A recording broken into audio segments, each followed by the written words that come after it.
സിംബയും മുത്തുവും. ഒരിടത്ത് ഒരു വലിയ കാട്ടിൽ സിംബ എന്നൊരു സിംഹം താമസിച്ചിരുന്നു. സിംബയ്ക്ക് നല്ല അഹങ്കാരമായിരുന്നു. ഈ കാടിന്റെ രാജാവ് ഞാനാണ്, എന്റെ ശക്തിക്ക് മുൻപിൽ ആരും വരില്ല എന്ന് അവൻ എപ്പോഴും അലറും. അതേസമയം നദിയിൽ മുത്തു എന്നൊരു കുഞ്ഞൻ മുതലയുണ്ടായിരുന്നു. മുത്തുവിന് ശക്തി കുറവായിരുന്നെങ്കിലും നല്ല ബുദ്ധിയുണ്ടായിരുന്നു.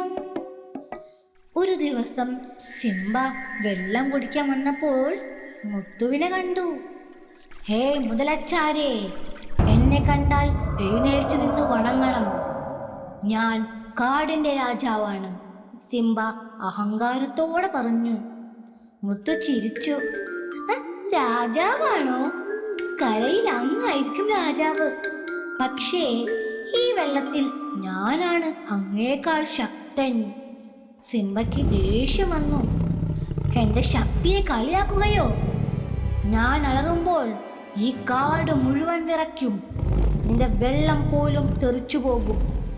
നമുക്കൊരു പരീക്ഷണം നടത്താം, ആരാണ് ശക്തനെന്ന്. ശരി, എന്നാൽ ഒരു വടം വലി മത്സരമാകാം, മുത്തു പറഞ്ഞു. അങ്ങ് ഒരു വലിയ കയറിന്റെ ഒരറ്റം പിടിച്ച് കരയിൽ നിൽക്കണം. ഞാൻ മറ്റേ അറ്റം പിടിച്ച് വെള്ളത്തിൽ നിൽക്കാം. ഞാനൊരു ശബ്ദമുണ്ടാക്കുമ്പോൾ വലിക്കണം. സിംബയ്ക്ക് സന്തോഷമായി.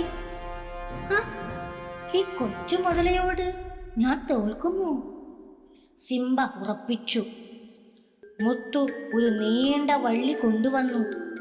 ഞാൻ ഒരു ശബ്ദമുണ്ടാക്കുമ്പോൾ വലിച്ചു തുടങ്ങണം എന്ന് പറഞ്ഞ് മുത്തു കയറിന്റെ അറ്റം വലിച്ച് വെള്ളത്തിലേക്ക് പോയി.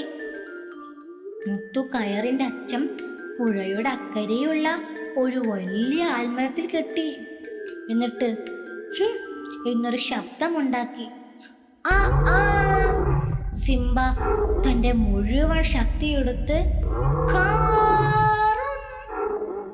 എന്നലറിക്കൊണ്ട് വലിച്ചു. അവന്റെ കാലുകൾ മണ്ണിൽ താഴ്ന്നു പോയി. അവന്റെ പേശികൾ വല്ലാതെ വലിവ് പിടിച്ചു. സിംബ കിതച്ചുകൊണ്ട് വലിച്ചു, പക്ഷെ കയർ അനങ്ങിയില്ല. മുത്തു ആകട്ടെ വെള്ളത്തിൽ വെറുതെ കിടന്ന് ചിരിച്ചു. സിംബ വലിച്ചു ക്ഷീണിച്ച് അവസാനം തല കറങ്ങി മറഞ്ഞു വീണു. അപ്പോൾ മുത്തു ചിരിച്ചുകൊണ്ട് അവൻ അടുത്തേക്ക് നീന്തി വന്നു. എന്താ സിംഹരാജാവേ, ക്ഷീണിച്ചോ? മുത്തു ചോദിച്ചു. എന്റെ കയ്യിൽ കയറുണ്ടായിരുന്നില്ലല്ലോ. അങ്ങേക്കാൾ ശക്തനായ ഒരു മരത്തോട് അങ്ങ് തോറ്റുപോയല്ലോ. ഇത് കേട്ടപ്പോൾ സിംഹയ്ക്ക് കാര്യം മനസ്സിലായി. അവൻ ഇതുവരെ വലിച്ചത് മുത്തുവിനെയല്ല, അനങ്ങാതെ ഒരു വലിയ മരത്തെയാണ്. സിംബ മുത്തുവിനെ നോക്കി. സിംബയ്ക്ക് തന്റെ അഹങ്കാരത്തിൽ നാണക്കേട് തോന്നി. ശക്തി മാത്രം പോരാ, ബുദ്ധിയും കൂടി ഉണ്ടെങ്കിലേ ഒരു നല്ല രാജാവാകാൻ കഴിയൂ എന്ന് സിംബ അന്ന് മനസ്സിലാക്കി. കൂട്ടുകാരെ, ഇതിലെ ഗുണപാഠം പറഞ്ഞാൽ ഒരു രാജാവിന് ശക്തിയും ബുദ്ധിയും ഒരുപോലെ വേണം. എല്ലാവർക്കും ഈ കഥ ഇഷ്ടമായോ?